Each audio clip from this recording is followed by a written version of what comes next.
तप दान जग से प्रभु की प्राप्ति नहीं हो सकती। तप दान जग करोगे तो प्रभु की प्राप्ति नहीं हो सकती। प्रभु की प्राप्ति करना है तो ध्यान करना होगा, मन को शुद्ध करना होगा।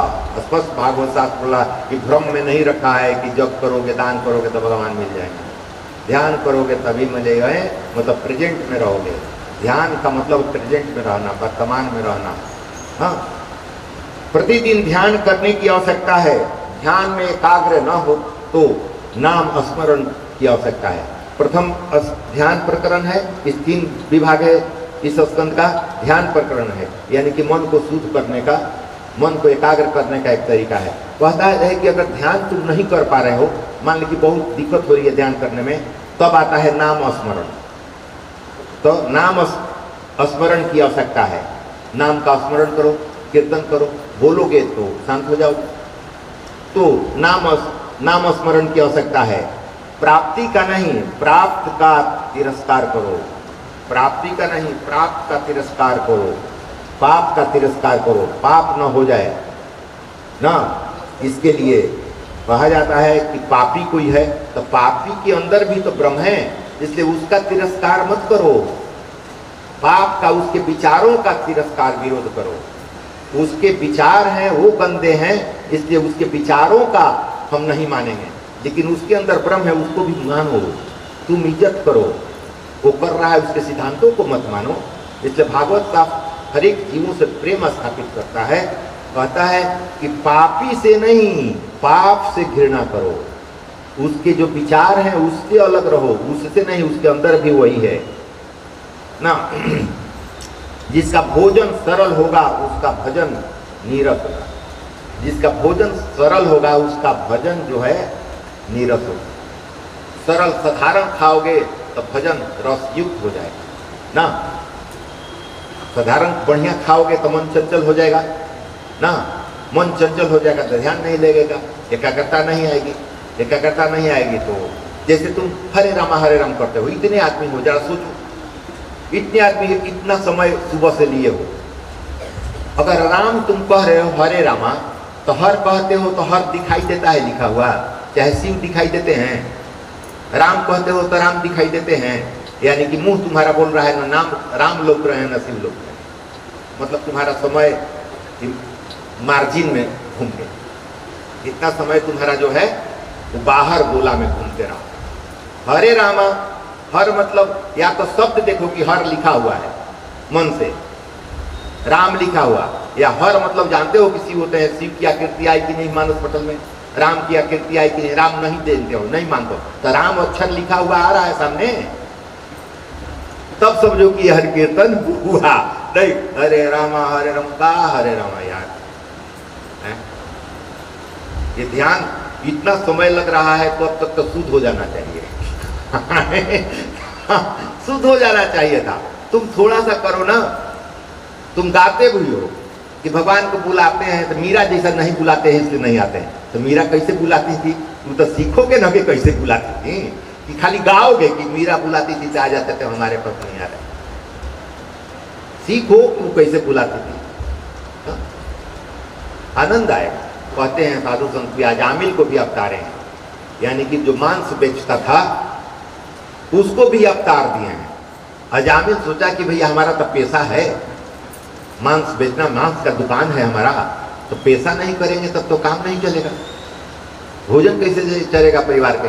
तो बांट दिया था कि जितना अंश आएगा उसमें 4 आना गरीबों को देंगे, 4 आना से परिवार का पोषण करेंगे, 4 आना जिसको आ जाएगा दुकान को उसको देंगे। पैसा उसका बटा हुआ था और अपने लड़के का नाम नारायण रख दिया कि हम तो काट छांट के बेच रहे हैं।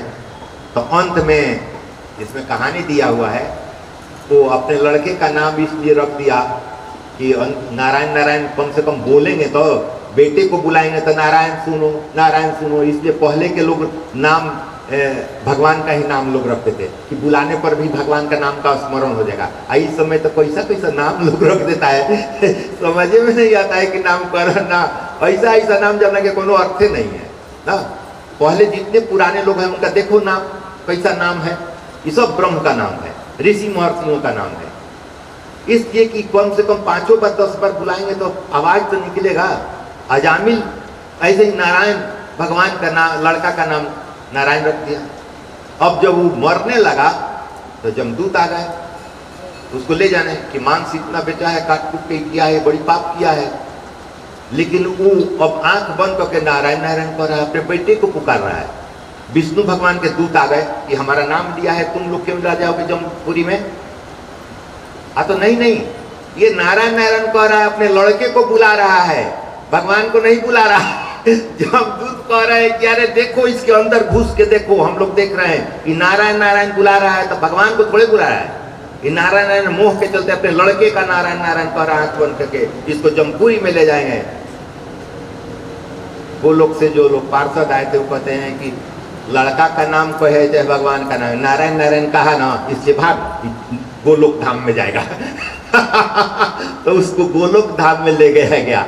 इसका मतलब अजामिल का उदाहरण दिया जाता है, कैसा हूं, अच्छा से या बुरा से भगवान के नाम लो। कंस विरोध करता था ना, तो वो उसको मार के तार दिए। रावण विरोधी था, तब वो उसके संभालिए। हिरणाक्ष हिरण्यकशिपु सब विरोधी थे, तो कहते हैं कि विरोधों से शिशुपाल उपटांग बोलिए के क्रोधे में थे। कहते हैं कि कैसा हूं अगर हमारा नाम लोगे तो हम तुमको अपना ले ना, तो क्रोधे से लेना, हमारी शिकायतें कर लेना, नाम ले रहा है ना। कितना दयालु है हमारे प्रभु कि जैसे भी हो इसे प्रेम से लोगे तो ठीक है, कुटांग ढंग से लोगों व्यवहार करते तो ठीक है, हमारा नाम तो ले ही रहे हो। वो नहीं देखते हैं कि तुम कितना पाप किए हो। तो इसीलिए साधु संत भी अजामिल को भजन भी लोग आता है कि अजामिल को आप तो तार दिए हैं।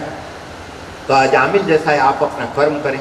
वो अपने आय का बहुत से अंश से अपने भरण पोषण के लिए रख के और लोगों में बांट दिया करता था। अपने पुत्र का नाम भी भगवान के नाम पर रखा था।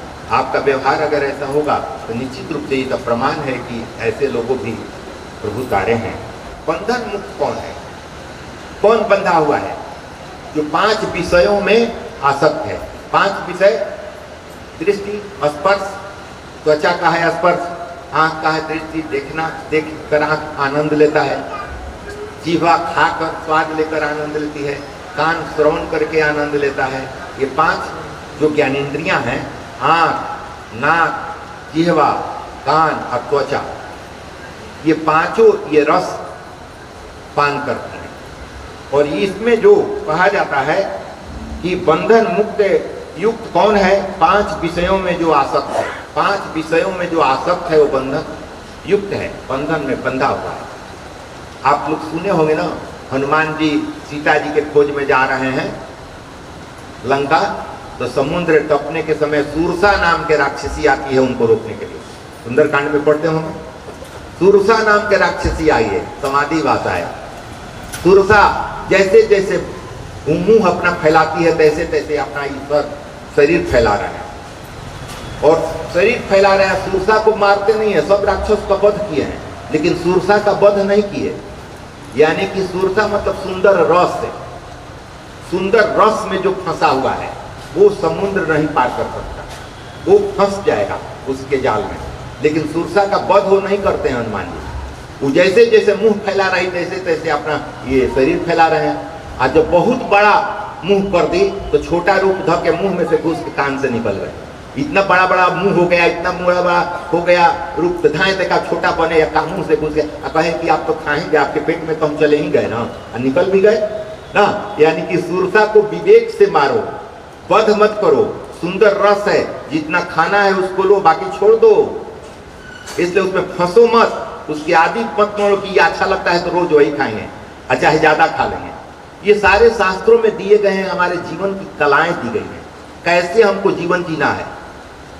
अगर इस ढंग से जीवन जियोगे तो ये धरती स्वर्ग से उत्तम है।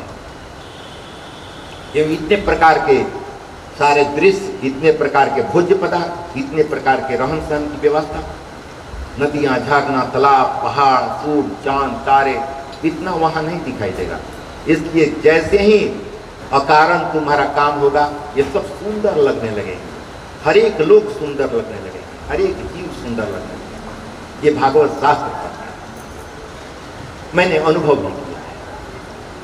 ऐसा करके देखो कितना आनंदित रहते हो, 24 घंटा आनंद रहेगा, आनंद तुमसे दूर जाएगा नहीं। हाँ, थोड़ा प्रयास करो। कहा जाता है कि नरक कौन है, तो कहता है कि ये शरीर जो है यही नरक है। नरक मतलब समझ रहे हो? नरक मतलब नहीं समझ रहे हो, ये समाधि भाषा है। नरक का मतलब है नर, मतलब पुरुष, जानते हो ना, जीव, नर। आपको मतलब परमात्मा ना, ना परमात्मा नर के रूप में आए हुए हैं। और नर कहाँ? गर्भ में जाता है, माँ के गर्भ से ही उत्पत्ति होती है। और माँ के गर्भ में एक तरफ पैखाना एक तरफ पेशाब रहता है, मुझे 9 महीने रहना पड़ता है। तो इसलिए व्याख्या किए गए कि नरक में बड़ी गंदगी में डुबकी लगाना पड़ता है, यानी कि गर्भ में जाना पड़ेगा। माँ के गर्भ में, चाहे जानवर के गर्भ में जाओगे तो ये मलमूत्र के रास्ता रहेगा, और ये छटपटाते रहोगे 9 महीना ना। और इसलिए कहा जाएगा नरक का है कि नर का जो जन्म होता है वो गर्भ से होता है, इसलिए इसको नरक कहा है। मतलब पुनः जन्म, शास्त्र कहता है पुनः जन्म न हो, ऐसा प्रारब्ध काम करो कि फिर से जन्म न लेना पड़े। सभी तृष्णा जो तुम्हारी इच्छाएं हैं उसको धीरे धीरे क्षय कर दो। ठीक है, तुमको अच्छा लगता है कर लो, लेकिन रोज अच्छा लगता है तो ये खतरा जाना। बराबर अगर अच्छा लग रहा है, मन उसी में फंस गया है, तब खतरा है। उसको क्षय करो। जैसे सेवरी खाटा बैर को फेंक देती थी, मीठा को चुन के रखती। अगर वो नहीं चीखती तो कैसे समझती कि खाटा है मीठा है? वो नहीं समझती कि खाटा है कि मीठा है। मतलब कि धरती पर जितनी चीजें हैं ये सब लक्षार्थ लो। ये मतलब कि सेवरी, सेवरी नहीं, हम लोग भी सेवरी बने। सेवरी कह रही है कि तुम चखो, लेकिन मीठा ब्रह्म के लिए रखो और खाटा फेंक दो। यानी कि जो उचित हो उसको रखो और खराब है उसको हटाओ। तो चखोगे तभी तो बताओगे कि फेंकने लायक है। इसलिए हर एक भोग को भोगो, लेकिन उसमें देखो कि उसमें अगर जहर जैसा लगता है, वो कष्टदायक है, तो उसको छोड़ो। ये नहीं कह रहा है कि छोड़ दो, 1 2 को 5 को 10 को दे दो। चखो और चख के देखो, तुम्हारे सामने है तो उसका विचार करो, विवेक से विचार करो, ये सही है कि गलत। उसका क्षय करो, धीरे धीरे छोड़ते जाओ। दरिद्र कौन है? परिभाषा दिया है कि दरिद्र कौन है, तो कहा शास्त्र कहता है जिसकी तृष्णाएं विशाल है, जिसकी तृष्णा विशाल है वही दरिद्र है। यानी कि और चाहिए और चाहिए और चाहिए और चाहिए, लगा हुआ है कि ये भी चाहिए, वो भी चाहिए, वो भी चाहिए, वो भी चाहिए। कितना चाहिए भैया? यानी कि दरिद्र है, कुछ कमी है तभी तो चाहता है कि और काम करें।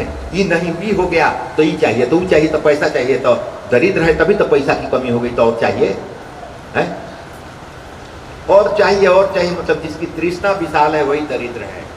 जो संतुष्ट है वो धनवान है, जो है वो काफी है, जितना है उतना काफी है, अब नहीं चाहिए। शंकराचार्य की जीवनी में एक आया है, राजा, उधर के दक्षिण भारत के राजा, उनको कुछ देना चाहे कि आपको मैं ये दे दूं, इच्छा है हमारी राज का कुछ अंश दे दूं। कहते हैं कि राजन हमको खाने के लिए अन्न चाहिए, और खाने भर हाथ में प्रभु ने हाथ जो दिया है, एक बार भर जाने के बाद पेट भी भर जाता है। हाथ उस हर एक जीव का उतना ही बड़ा होता है जितना सामग्री आ जाए तो उसका पेट भर जाए। हाथ से ज़्यादा लोगे तो पेट से ज़्यादा हो जाएगा। इसलिए हाथ तुम्हारा छोटा या बड़ा है, बड़े लोगों का हाथ भी बड़ा होता है, छोटे लोगों का हाथ भी छोटा होता है। हाथ फैलाओ और जितना अटे उतना ही पेट का मान दिया गया है ना। लेकिन यहाँ तो थाली में लेके खाना है ना। हाथ अपना पसारो और जितनी सामग्री आट जाए उतना ही तुम्हारा पेट की आकृति दी गई है, उससे ज्यादा वो अटेगा नहीं। लेकिन उसमें न लेकर थाली में खाते हो तो ढेकारते हो, गैस बनाता है, परेशानी पड़ती है। शंकराचार्य कहे बस हाथ में जितना मिल जाएगा उतना ही मुझे जीवन के लिए जरूरी है, बाकी में मुझे कोई जरूरत नहीं। मैं क्या करूँगा? ये आपके राजकाज में काम आएंगे। गरीबों में बांट दीजिए और लोगों में बांट दीजिए। मुझे तो केवल भोजन चाहिए, भोजन भर ही चाहिए, संचित करने के लिए। और परिग्रह मैं बोल रहा था, और परिग्रह मतलब ज्यादा वस्तु को नहीं रखना। और 5वां है ब्रह्मचर्य। कल ही से मैं बोल रहा हूँ ब्रह्मचर्य पर।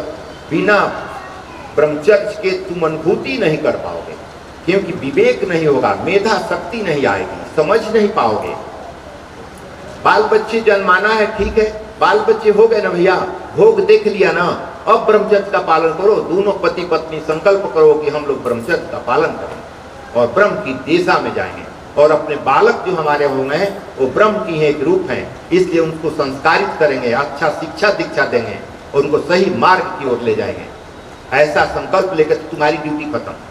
अगर तुम गृहस्थ जीवन में है, 2 4 5 बच्चे हैं, जो भी बच्चे हैं उनको अगर संस्कारित कर दिया था, पढ़ा लिखा देता है, सही जगह पहुंचा देता है, तो तुम्हारी ड्यूटी खत्म। तुम्हारी ड्यूटी, गृहस्थ जीवन तुम्हारा ड्यूटी खत्म, तुम मोक्ष की प्राप्ति का अधिकारी हो, क्योंकि ब्रह्म का एक रूप जो साकार रूप आया था उसको सही तूने देखभाल किया है और सही जगह पहुंचा दिया ना, सही मार्गदर्शन किया, तो तुम्हारी ड्यूटी खत्म। जिसको ज़्यादा है वो ज़्यादा करेगा, जिसको कम है वो कम करेगा। साधु संतों के जी में है पूरे समाज को देखना। हालांकि भगवान तो कहते हैं कि समाज को मत देखो, अपने को देखो। भागवत शास्त्र तो ये कहता है कि दूसरे को सुधारने में समय बर्बाद होगा, मत बर्बाद करो। मैं भी रावण को समझा के हार गया था और दुर्योधन को भी समझा के हार गया था, नहीं सुधरा तो तुमसे भी नहीं सुधरेगा। अपना समय बहुत बर्बाद करो। यथापना अपना उदाहरण दे रहे हैं ना कि हम भी करके देख लिए हैं, तो तुम अपना समय काहे ला बर्बाद कर रहे हो? जब हम नहीं कर सके तो तुम भी नहीं कर सकोगे। अपने को सुधारो। जीव और ईश्वर के मिलन में वासना बाधा रूप है। जीव और ईश्वर के मिलन में वासना जो है ये बाधा है। वासना बहुत तरह के होते हैं, खाने की, पहनने की ना, बहुत सी वासनाएं जिसमें मन फंसा हुआ है। मनुष्य को चाहिए कि वह सुख दुख भोग कर प्रारब्ध का नाश करे। शास्त्र कहता है कि सुख दुख से घबराओ मत, सुख भी भोगो और दुख भी भोगो और प्रारब्ध अपना काटो जो पूर्व जन्म का है, तुम्हारे अंदर संचित है, इसलिए काट लो। सुख भी काट लो और दुख भी काट लो, किंतु नया प्रारब्ध उत्पन्न न हो सके इसका ध्यान रखो। लेकिन ऐसा मत करो कि मन फंस जाए, नया प्रारब्ध है, फेरा फेरी का धंधा में फंस जाए ना। तो नया प्रारब्ध उत्पन्न मत करो, जो उत्पन्न हो गया है उसको काटो और नया प्रारब्ध उत्पन्न न हो सके इसका ध्यान रखो।